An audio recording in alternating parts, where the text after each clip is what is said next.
State bank of इंडियाचे ATM card, ATM box आणि machine आहा ती कोणी तरी फोडल्या म्हणून अकॉर्डिंगली आमचे स्टाफ थंय गेले आणि एक्झामीन केले की कोणी तरी डॅमेज केल्या आणि अकॉर्डिंगली CCTV एक्झामिनेशन आमचे एक्झामीन चालू आसा.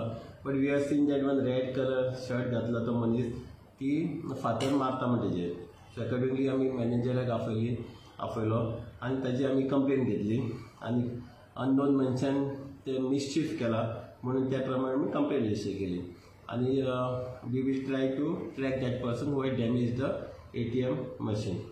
सर फक्त डॅमेजच केलं की नाही पैसे वगैरे डॅमेज. सेक्शन किती लाय? Section 427 IPC. ओके. आणि आता केन्ना कॉल जाला केन्ना incident?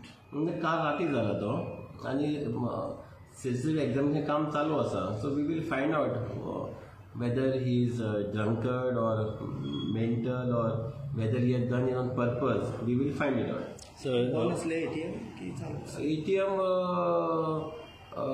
I have to check. Bank manager सांग डिटेल माहिती एकलोच हल्लो एकटोच दिश्टी पडटा CCTVचेर. Okay. And it basically to create a mischief he has done it. चोरून त्या व्हरुना भितर. पण असले केसी जेन्ना आसता तेन्ना एकलो इन्वॉल्ड आसूं शकता more than that. It is looks we will find out in CCTV आनी कोण दिसता जाल्यार आणि primary bank manager given the complaint that somebody has damaged his ATM machine and accordingly as per the complaint we registered his complaint as NC.